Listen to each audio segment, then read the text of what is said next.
God is the God of both. God is the God of when you have it all together. God is the God of when you feel like you have no idea what you're doing. God is the God of when you're super hormonal with your period, or when you're rock starring because you're in the ovulatory phase and you're like, I'm going to do all the HIIT workouts.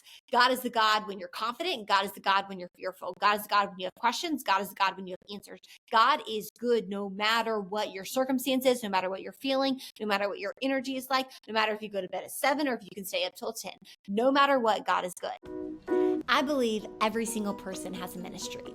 Ministry isn't just for preachers, and it's not just for pastors. It's the way you shine the light that God gave you through His Spirit in all spaces that He's trusted you to walk. That means you on your college campus. That means you at your corporate job. That means you in high school. That means you with your friends at the bar or the restaurant. That means you wherever you are. You have the responsibility to shine God's light in that space, and you get the chance to.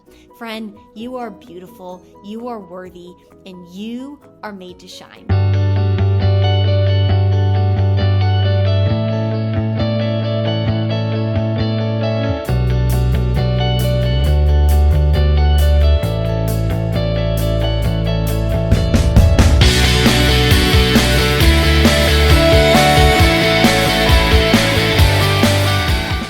This is such a vibe. We are like post-workout, no makeup. If you're watching the YouTube video, looks somewhat like like that post-workout glow. Also, my self-tanner has been, just melting all over my body. It doesn't look like I'm tan. I think if you stand very far away from me and I'm just kind of like a blur, especially if you have bad eyesight like I do, then I think I would look tan. Or you would at least classify me as like a not Casper the Ghost individual, which is when I was talking to my boyfriend last night. I was like, I am sick of my winter skin. My winter skin gotta go. This was before I went to buy Jergens at CVS, and I lathered myself in it last night. I did wash my hands because I'm very bad at that. But I did wash my hands, so my hands weren't orange. But I woke up this morning and I forgot that, I don't know. For some reason, I guess my skin doesn't have a very high absorption rate because I put on the self-tanner, and then when I work out and sweat in the morning, it all melts. It's just gone. And so if you're up close to me, it looks like I have a skin condition versus being tan. But that's okay. For those of you that ever see me in Atlanta far away from you, you will think I'm tan. I'll take it as a win. I'm so excited to talk today. I have been wanting to record this episode for a second, over 2 months, which is so unlike me because I'm typically like let's go, let's do it. Kind of like last night, I just was thinking to myself, we're going to go do it. We're going to go buy the Jergens. We're going to go buy the self-tanner, and we're just going to lather our skin with all of that on there, and we're just going to do it. And so this message has been growing and being nurtured, and it's time for it to just get out and be birthed into the world. It's been in the womb for a long time now. Well, 2 months, which for me is wow. But the reason I was waiting to share is because, also YouTube version watchers, I got a new pink tennis skirt. Let me just say, I am thrilled that tennis skirts are back. As a former tennis player, I was always wearing tennis skirts growing up, and it was never a thing. No one wore tennis skirts unless you were a tennis player. I think pickleball has had an impact on this. I don't know, but I'm all for it. So I ordered 6 different tennis skirts this weekend, all on Amazon. They were super cheap too. I actually can put the link if you want a cheap tennis skirt, because I'm not your Lululemon kind of girl. I am not willing to spend $80 on one article of clothing when I can go to Target or Amazon and get 8 pairs of clothing for $80. All that to say, showing appreciation for the tennis skirt trend that is reviving. Today's episode, it's kind of like a testimony of mine as well. So that's why I'm super excited. This past couple of months, I have really been struggling with feeling like there's so many different sides of myself. And what I mean by that is, and there's a lot of things that have gone into that. Like a lot of things that for me, it's been like, there's been a lot of change in my life, I would say, since January. So in January, I started a new corporate job. And that has been really difficult to navigate, like how that fits, or not how that fits in, how my energy is best, like how I show up for that corporate job the best, like when I do my stuff, and then like when I do this stuff. So like do I do this late at night? Do I do this early in the morning? After having about 2 months of being laid off from my last corporate job because of downsizing in the company, I had all this time to do this stuff. And so now it's navigating, okay, well, I have a corporate job again. So where do I fit this in? What days do I do what? And my podcast has been so much busier than I've ever had it with a corporate job. So it's figuring out that relationship, that, and, I'm dating someone now, and I have like this amazing friend group as well, which I've never really had that kind of thing. I was definitely the kind of girl that like I did this stuff and I did my corporate job and then I had my family and I was like, I'm good to go. Like I feel so full in my life, but now I recognize the importance of having great friends, and I'm so blessed to have just such an amazing boyfriend in my life too. And I think because of that, what that's done is like, okay, I also need to have time to have a social life. And when I'm with these people, I can't be totally exhausted. Like I have to manage energy. And so the past couple of months, to say the least, have been experimental. Like they've been so, well, that doesn't work and that doesn't work. And I don't show up great at this time. And it's been hard because as someone who really likes to just have her crap together, I feel like the minute I figure out something else, it's like, well, I don't know how to do that. Even like recording this podcast. Okay, so I record the podcast like for my guests. I record My Heart to Yours Thursdays on Wednesday mornings, but for my guests who can't record at like 4 a.m. Eastern time, I record those after work on Tuesdays and Wednesdays and after work on Fridays. And that's been like, it's just figuring out that kind of stuff. You know what I mean? All that to say, I think I've been really frustrated with myself because I feel like I've had not like split personalities, but I feel like there's two parts of me that are always showing up. It's like, it's the part of me that knows what she's doing. It's the part of me that has no idea. It's the part of me that's super energetic. And it's the part of me that I've had days where I've like gone to bed at 7 because I've just been so tired. Like my mom calls it bone tired. And a lot of that too is for like I was on birth control for like 10 years. This might be too much information, but we're a pod family here. I was on birth control for like 10 years. And then about 8 months ago, when I started getting really into the science behind fasting and working with like a nutritionist and a doctor to help with like how I want to do fasting and going, Dr. Mindy Pels is her name, like a lot of protocols of hers. She showed me the science behind like how birth control can really mess up a lot of your hormones. And so for 10 years, I didn't have a cycle because of birth control. And I mean, I am so not hating BC over here at all. Like you do what you got to do for your body, girlfriend. Okay. I don't know your body. You know your body, do your thing. For Annie Mayfield, I decided it was best to get off of it. This was about 8 months ago. But you guys, you can imagine, I mean, being on it for 10 years, not having a cycle, and then all of a sudden being back or being off of it and getting your cycle back. It took like a couple months for me to get it back. My body, the hormones are like, good night, crazy. I mean, there's some weeks like I know, like in my ovulatory week or my follicular phase, like there's some weeks I'm so tired. And I'm like, this is so new to me. There's weeks I'm cramping. I'm like, what is this feeling? And so you can imagine the past, even like I used to really struggle with rosacea, which is when your skin gets really red. And so like right now it's fine. But like when I get my period, my face will get really red and then I get insecure about that. And all that to say, the past couple of months of January have literally been, oh my word, what is life? what in the world? And so I was with a friend about 2 months ago, and she had just come from the Passion Conference. And the Passion Conference, for those of you who don't know, it's a conference in Atlanta. I'm taking this class as well.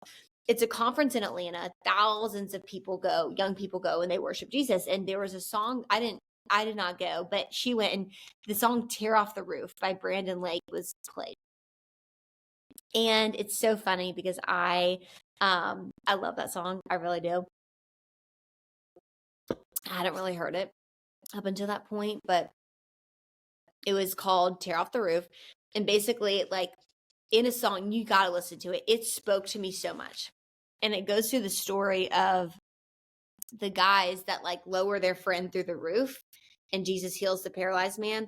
But then also the story of the woman with the internal bleeding coming behind Jesus and like grabbing the hem of his garment and getting healed. And I was reflecting on, why does this song evoke such a reaction in me? Like, what about this song is hitting me so hard? And that's when I recognized it was because I feel like that song, okay. For those of you who are watching the YouTube version, you saw that too, right? Where did those balloons come from? What did I do with my balloons?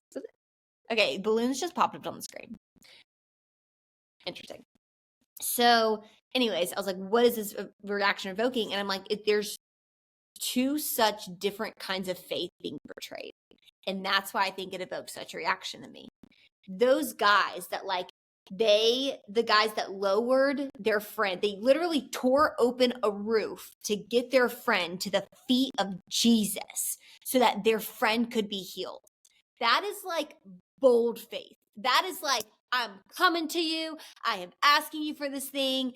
I am breaking down the roof. Like, let's go. That to me is like desperate, bold faith. You know what I mean? Like, you want Jesus to see you. What really got me was the story of the woman. I think it's going to bring tears to my eyes, with the internal bleeding, because she comes up behind Jesus. This like just evokes such a reaction in me. Hopefully you can take me seriously with my self-tanner looking so ridiculous and crying. But she comes up behind Jesus and she grabs the hem of his garment. And for those of you who know that story, this woman's been dealing with internal bleeding for 12 years and nothing's worked. I mean, imagine this woman. She's tried everything. Like, she's gone to every doctor. She's gotten let down every time. Not only that, but she's been isolated. Like, if you're unclean like that, you can't be in society. So when women used to have their periods, like, they would have to they were unclean. They would have to go away. And so this woman has been unclean for 12 years. Think about the loneliness, the desperation. But this is what hit me. The men that lowered their friend to the feet of Jesus, they were desperate as well. But it was like, Jesus, you will see us. This woman didn't want to be seen by Jesus. She touched the hem of his garment and then she tried to hide. It was Jesus that turned around and said, who touched me? And then what got me is in that chapter, that is the only place in the entire Bible Jesus uses the word daughter and calls somebody daughter. Why did Jesus want to see this woman? Because he knew the woman already had healing. Instantly, she knew her internal bleeding was stopped, but he wanted to heal her heart. He wanted to know that he sees her. And I think that why that hits me so hard is because, and Stephen Furtick was when I learned that from, that like, that was the only place in the Bible he uses the word daughter. But I think why that hits me so hard is because I think that perfectly illustrates how those two parts of my heart that I've been struggling with recently, like when I have bold faith, like I want to be seen. It's like, God, I need you to do this. Jesus, I need you to do this. But then I also have this Annie in me that's timid. And she's like the shy 6th grade version of Annie Mayfield that really didn't want to be seen by anybody. And in 6th grade, I went through this season where, like, for some reason, anytime I spoke, I would have a coughing fit and I had to carry around like this breathing thing. It had teddy bears on it, if that's consolation. But because of that, I I didn't want people to see me. I didn't want people to speak to me. Not because I didn't want to love people, but because I didn't want to make them uncomfortable by the coughing fit I was going to have. And I just imagine that's what this woman's feeling. It's like, I need your healing, Jesus. I know that, but I don't want to make you uncomfortable by having to look at me. We all have two parts of us. We have those parts of us that are so confident in who God calls us to be, and we're so confident in asking God for healing. And then we have the parts of us that are like, God, I know I need your healing, but I don't want you to see me. I want to see you. I want to grab onto you, but I don't want you to see me. And Jesus would say to that, oh no, in a massive crowd, I'm coming to see you because I'm coming to call you daughter. I'm coming to call you son. I'm coming to call you friend. I'm coming to call you chosen one, loved one. I'm coming to call you valuable because you are worth so much more than just your healing. You're worth a relationship to God. You're worth being seen by God. And so these two stories, and this is what gets even crazier. In that, so I came to that recognition. And so how I get guests on my podcast, this is actually a question I get a lot. Like, do you pay people to get on your podcast? How do you do? I'm like, I have never paid anybody to be on my podcast, which is why I know it's God working. Because a lot of these guests, I'm like, your time is probably worth way out of my budget, way out of what my corporate job can provide for you. But what I do is I use like a lot of my sales tactics. In sales, I reach out to people to try to book meetings. So Monday, Wednesday, Fridays, part of my mornings before my corporate job I do podcast reach outs. And so I do about 3 a day, Monday, Wednesday, Friday. And then on Tuesday, Thursdays, I add the people for the next day that I'm going to reach out to. And I had reached out to, in the music video, the show The Chosen, a lot of you guys know it. In the music video for Tear Off the Roof, it shows the TV show The Chosen. And in The Chosen, one of the friends that's lowering the paralyzed man to the feet of Jesus in that scene, that tear off the roof, tear off the roof, is a woman named Amber. And that's the actress's name. But she plays one of those friends that's like lowering her friend to the feet of Jesus. And the name of her character, like who she plays, is a character called Tamar. And so Tamar is one of the friends that's like lowering their friend to the feet of Jesus, the paralyzed man. Well, I had reached out to her. This was before I met with my friend Kaylee, who told me about the song Tear Off the Roof. I reached out to her like weeks before that. And so and this is just a fun fact, if you ever want to get into sales, just so you know, you typically get most meetings in like the second or third follow-up.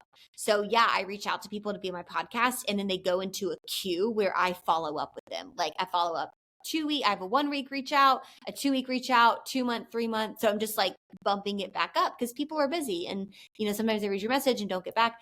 And so anyways, I had reached out to her weeks before I met with my friend Kaylee, and then became obsessed with the song Tear Off the Roof, and then had this realization why that song means so much to me. And it's because tearing off the roof, like those friends had this kind of faith that was so bold. And I can relate to that because I feel like there's times in my life I'm like that. I'm like, God, I want you to see me. I feel bold. It's like I have it all together kind of Annie. But then there's all this other side of me that's like that woman that's like, I don't want you to see me. I'm so insecure. Like I don't want you to see me. And I recognize like God is the God of both. God is the God of when you have it all together. God is the God of when you feel like you have no idea what you're doing. God is the God of when you're super hormonal with your period, or when you're rock starring because you're in the ovulatory phase and you're like, I'm going to do all the HIIT workouts. God is the God when you're confident. And God is the God when you're fearful. God is the God when you have questions. God is the God when you have answers. God is good no matter what your circumstances, no matter what you're feeling, no matter what your energy is like, no matter if you go to bed at 7 or if you can stay up till 10. No matter what, God is good. And that's what that song, that's what I recognized. Well, that week, I recognized that it was it was time to follow up with her. And she got back that week. And so, and that episode's coming out later in the summer, but I was able to talk with her, the woman that plays Tamar, who is one of those friends in The Chosen that lowers her paralyzed friend to the feet of Jesus. Like that scene, I got to talk with one of the actresses in that scene from the song that led me to the realization God is good no matter which part of you there is, because we all have those parts of us that are super confident some days, and those parts of us that have so many questions other days. You know what I mean? We all have those parts of us. And so just remember, like, independent of circumstance, God is good. Independent of how you feel, God is good. And I just thought that was so cool. Like that confirmation. You guys go listen to the song Tear Off the Roof if you haven't, and think through like the times in your life you feel bold. Like, God, see me. I'm asking for this. But then also, God is the God that will turn to see you when you don't come to see him. And he knows you need him. Even when you're afraid to ask for it, he calls you daughter. You're a daughter first. You're a daughter first. You are not your issue. You are not your problem. You are not your challenge. You are not your pain. You are not your insecurity. You are not your red face. You are not your broken bones. You are not your empty bank account. You are not your in-debt bank account, credit card charges. You're not your accomplishments. You're not your boldness. You are a child of God, which means independent of how you feel or circumstance, God is with you. And I pray you remember that today and go listen to that song. Love you guys. And I hope that this blessed you and encouraged you, reminded you that God gave you a unique light, and it is your job to shine it in this world because we need you to. That being said, if you were blessed by this message and you can think of anybody else that also needs this type of encouragement, do me a favor, hit like, hit subscribe, leave me a comment. It helps me out a lot and helps this message that I do believe God gave my heart to share with the world gets out. I hope you have such an amazing rest of your day.